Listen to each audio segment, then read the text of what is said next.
nandito kami ngayon sa sapa. Kuha kami ng balas. Gagawa kami ng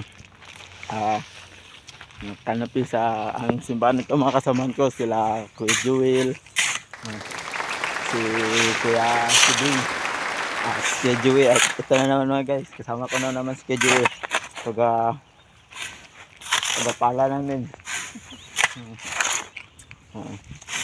Ngayong Nagbisaya na game. umaga mga guys, wala pa kaming kain. Merinda lang sa amin ka. Lemon juice. Oh, ayun mga guys, ganda ng tanawin nito. Ito. Wow!